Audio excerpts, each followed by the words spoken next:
video, disregard the disheveled appearance, it's bedtime, so we're actually making something from Sleeping Beauty called Sleepy Chamomile Tea. And there is a little picture of it right here. So this is just a chamomile tea. We're going to put some stuff together in a pot, mix it with some warm milk, and then we'll have a caffeine-free, bedtime-approved latte that you can drink.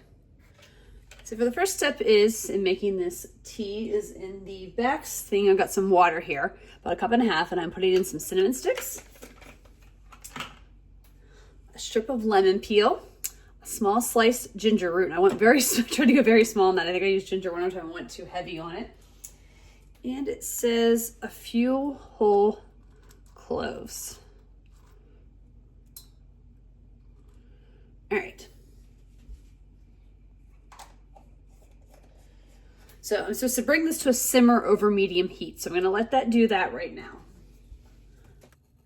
So I have my pan here and the stuff's starting to come to a simmer. So it says to reduce the heat from medium to a lower heat and let it simmer for about 5 minutes over low heat.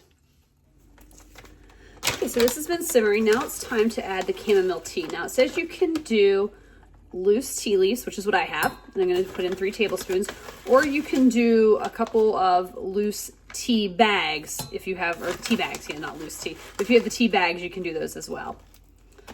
All right, so there's my chamomile tea. Now I'm supposed to cover this. Let's see, where's my lid here? And let it steep for about 10 minutes. So I'm gonna put it off the heat. While that steeps, I have this pan here in the front. I put some milk in here, and this is some vanilla. So now what I'm supposed to do is kind of whisk this over medium heat until it warms up. Now, I'm following the recipe here, but I think I've shown before, I do have a milk frother, so it sounds like you could probably use that as well, which I thought about it, but I thought I'm just gonna do it the old school way, just this one time. Sometimes, you know, when I modify from the recipe, I think I'm being clever. It doesn't always pan out, but yeah, let's see. So I would say this milk is nice and warm, and you can see it's got a nice little froth to it. I'm whisking it to kind of give it a little bit more of a froth like it wants. It has been about 10 minutes, so we're going to go ahead and put this latte together. I'm just going to do this right on the stove. So it says to strain the contents. This is about 2 glasses worth, so I'm going to do about half here, a little bit more. All right.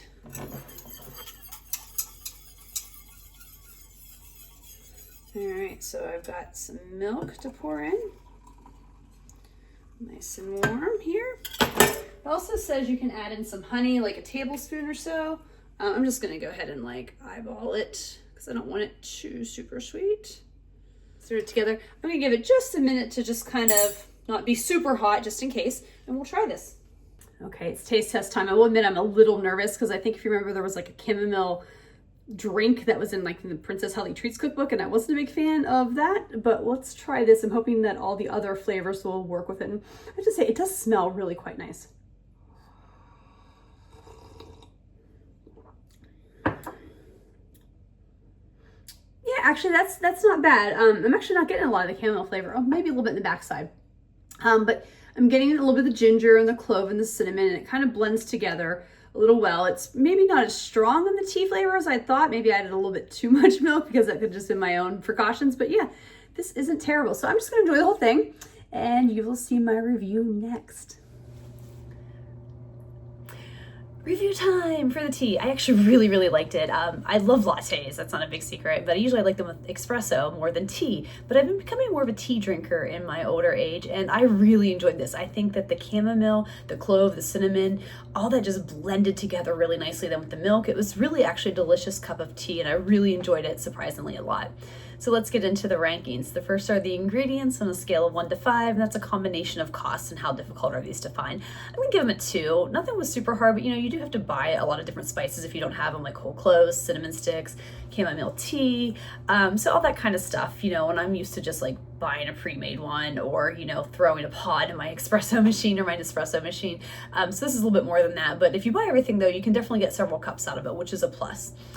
Difficulty level on a scale of 1 to 5. 1 is easy, 5 is hard. I'm just going to give it a 2. It's really not that hard. I only ranked it a 2 because there is different steps involved, like, you know, simmering the water, making the milk and warming it and putting it together, where again, you could just go buy it from a barista and have them do it, or you could just, you know, have like a K-cup or something else and you just hit a button and it makes it for you. And then would I make it again on a scale of 1 to 5? 1 is never and 5 is absolutely. I'm going to give it a 4. I really enjoyed it enough that I think, yeah, I will probably make this again someday. Probably won't be something I make often, but it was enjoyable enough that I think I'm going to. And, you know, I already have the chamomile tea, so might as well.